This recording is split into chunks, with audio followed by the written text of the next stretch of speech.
नमस्कार दोस्तों, आप सभी का स्वागत है हमारे यूट्यूब चैनल ज्ञान दर्शन में। दोस्तों, हम जो है भारत के इतिहास के बारे में देख पढ़ेंगे। तो भारत का इतिहास जो है बहुत बड़ा है, तो उसे जो है हम तीन भागों में विभक्त करेंगे। सबसे पहले प्राचीन भारत पढ़ेंगे हम, उसके बाद मध्यकालीन भारत, उसके बाद जो है आधुनिक भारत का इतिहास पढ़ेंगे। देखिए अब दोस्तों कि इतिहास है क्या चीज़। इतिहास जो है उसका अर्थ है क्या। इतिहास देखिए दोस्तों कि इतिहास जो है दो शब्दों से मिलके बना हुआ है, इति और हास। जहाँ पर इति का अर्थ है बीता हुआ और हास का अर्थ है समय, यानी कि जो बीता हुआ समय। अब बीता हुआ समय हम आप जो है इस प्रकार से मान के चल सकते हैं कि 2 लाख साल पहले, दो 2000 साल पहले, या 2 साल पहले, या 200 साल पहले मान के चल सकते हैं। अब जो है 2 घंटे पहले भी 2 घंटे पहले भी कोई चीज़ घटित हो जाती है तो हम जो है उसे इतिहास की श्रेणी में रखेंगे। तो दोस्तों देखिए कि इसके बाद जो हमारा टॉपिक है प्राचीन भारत के इतिहास का महत्व। प्राचीन भारत के इतिहास का महत्व क्या है, हम देखेंगे कि प्राचीन भारत का इतिहास अपने में क्या महत्व है। तो भारत प्राचीन भारत में संस्कृतियों का विकास लोगों ने कब, कहाँ और किस प्रकार किया। देखिए दोस्तों कि प्राचीन भारत में संस्कृतियों का विकास लोगों ने कब और कहाँ और किस प्रकार किया। किस प्रकार उन्होंने कृषि की शुरुआत की और संग्रह करने की प्रवृत्ति को विकसित किया। किस प्रकार से प्राचीन समय के मनुष्यों ने कृषि की शुरुआत की और संग्रह करने की प्रवृत्ति को विकसित किया। प्राचीन समय में जो दोस्तों जो मनुष्य था वो शिकार पर निर्भर था और जानवरों को मारता था और उसी पे जो है उसका जीवन यापन चलता था। लेकिन उसके बाद जो निरंतर निरंतर जो है कुछ सालों बाद, 100 साल बाद हो या 200 साल बाद हो, उसने जो है कृषि कृषि करने की शुरुआत की। और शुरुआत की तो उसने जो है उस अनाज को जो है संग्रह किया। किस प्रकार से प्राचीन समय में मनुष्यों ने प्राकृतिक संसाधनों का पता लगाया और उनका इस्तेमाल किया। प्राचीन समय में जो है देखिए दोस्तों, या फिर अभी भी जो है संसाधनों की कोई कमी नहीं है। लेकिन प्राचीन समय के व्यक्तियों को उस बारे में कोई भी जानकारी नहीं थी। प्राचीन समय में क्या था कि वो जानवरों को मारते थे तो उनके औजार क्या थे, पत्थरों के थे। अब उन्होंने कुछ टाइम बाद, बहुत सालों बाद जो है उन्होंने तांबे तांबे को देखा। अब तांबे को देखा तो उसने सबसे पहले कुल्हाड़ी का आविष्कार किया। उसी प्रकार से जो है लोहे को देखा होगा, या तब लोहे का आविष्कार हुआ। तो उससे जो है कई सारे जो है उन्होंने औजारों का इस्तेमाल किया और उन संसाधनों को जो है अपने अपने जीवन शैली में लाया। किस प्रकार प्राचीन व्यक्तियों ने भोजन, आश्रय, यातायात के साधनों का इंतजाम किया। भोजन देखिए दोस्तों, पहले के समय में भोजन वो भोजन वही था उनका, कच्चा मांस खाते थे, जानवरों को मारते थे, कच्चा मांस खाते थे। उसके बाद जब आग का आविष्कार हुआ तो भुना हुआ मांस खाना सीखा उन्होंने। और उसके बाद जो है अनाज का कृषि कृषि शुरू की तो अनाज खाना उन्होंने शुरू किया। आश्रय से तात्पर्य है कि जो पहले के व्यक्ति थे, पहले के जो मनुष्य थे, वो जो है घुमंतु प्रवृत्ति के थे। लेकिन कुछ टाइम बाद जो है उन्होंने अपना जो है स्थायी निवास बनाया और वहीं पे रहने लग गए। यातायात के साधनों का इंतजाम किया। यातायात के साधनों का इंतजाम इस प्रकार से किया उन्होंने कि एक नदी से दूसरी नदी में जाने के लिए, अब नदी तो हर टाइम कम तो रहती नहीं है। अब आप बरसात के मौसम में जाएंगे तो कई सारे नाले होते हैं जहाँ पे आपको पार करना बहुत मुश्किल है। तो उन्होंने जो है उसके बाद तो लकड़ी की नाव बनाई तो उनसे जो है यातायात के संसाधनों का विकास होता रहा। उसके बाद जो है उन्होंने वनों को काटकर गांव, शहर और अंत में साम्राज्यों की स्थापना की। देखिए दोस्तों, साम्राज्य की स्थापना कभी भी खुद ब खुद नहीं होती है। उसके लिए जो है आपस में शहर मिले।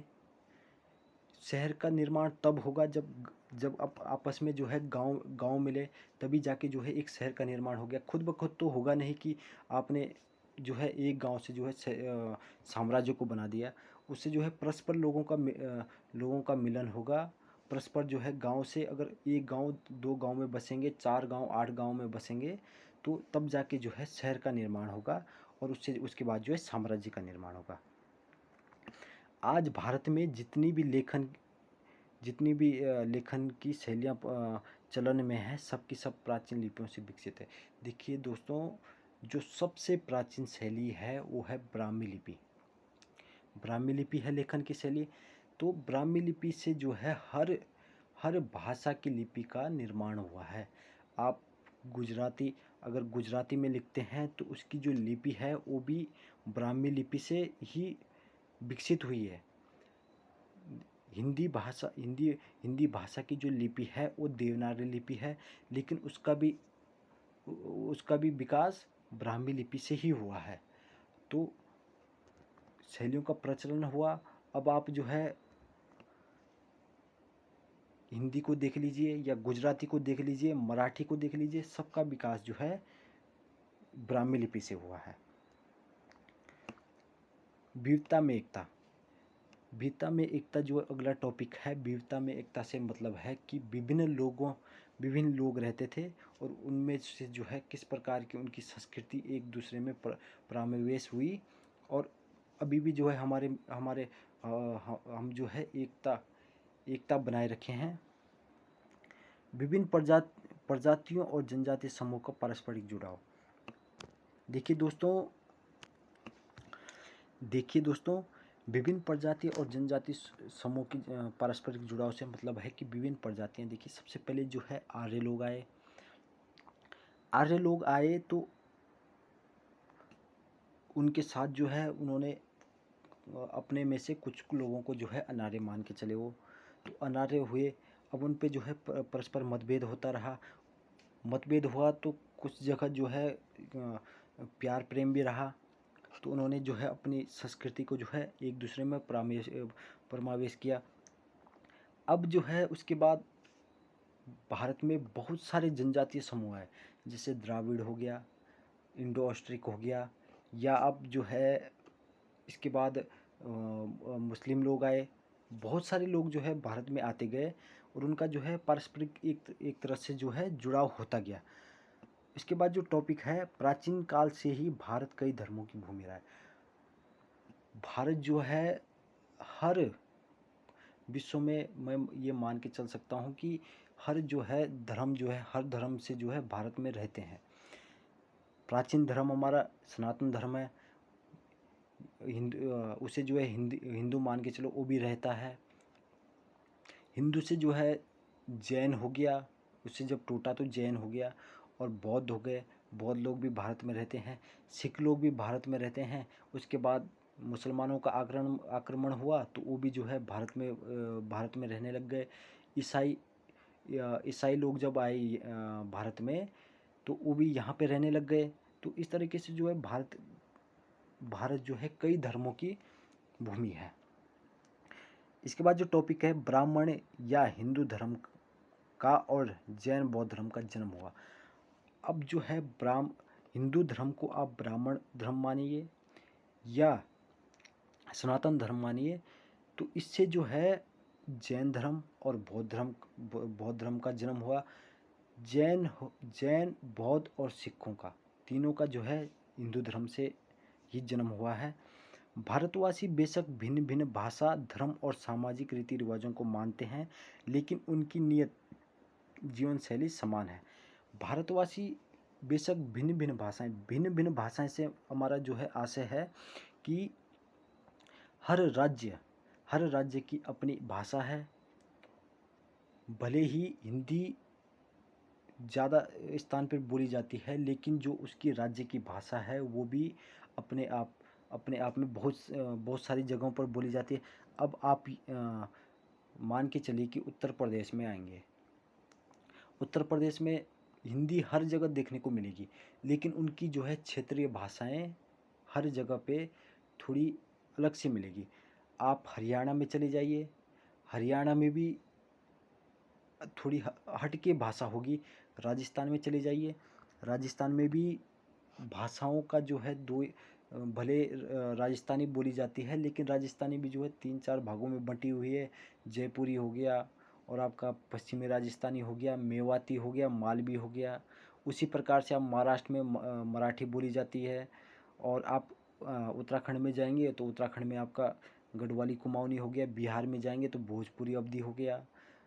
ऐसे ही जो है आप जो है मध्य प्रदेश और यूपी के बॉर्डर के आसपास वाले क्षेत्र में जाएंगे तो वहाँ पे जो है कन्नौजी बोली जाती है। तो अलग अलग क्षेत्र है। आप बंगाल में चले जाएंगे तो बंगाल में आपकी जो है बांग्ला भाषा का सर्वाधिक प्रचलन है। दक्षिण भारत में जाएंगे तो दक्षिण भारत की भाषा ही अलग है। तो इस प्रकार से जो है अलग भिन्न भिन्न जगह की भिन्न भिन्न भाषाएं हैं और धर्म भी है।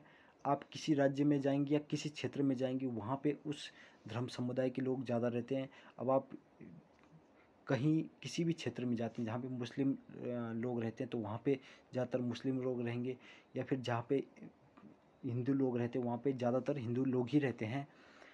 अब आगे कि सामाजिक रीति रिवाज, सामाजिक जो हमारा रीति रिवाज है वो सभी का अलग है। जो धर्म मानता है, जिस धर्म को मानता है उसका रीति रिवाज अलग है। हर धर्म का अपना अपना रीति रिवाज है। लेकिन भारत में जो है हर धर्म को साथ में लेके चलते हैं। रीति रिवाज जो है हर किसी का मानते, लेकिन उनकी नित्य जीवन शैली समान है। हमारी नित्य जो जीवन शैली है सभी की एक समान है।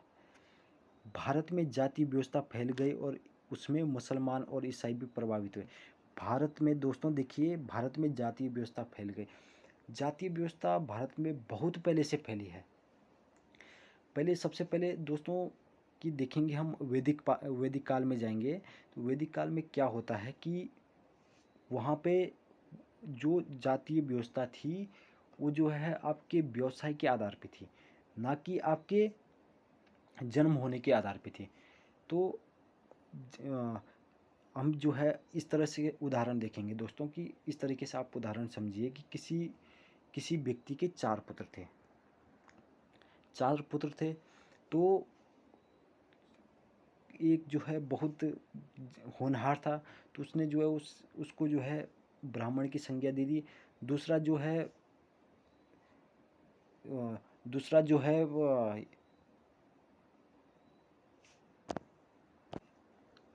दूसरा व्यक्ति जो है थोड़ी पहलवान था तो उसको जो है उसने क्षत्रिय की संज्ञा दे दी।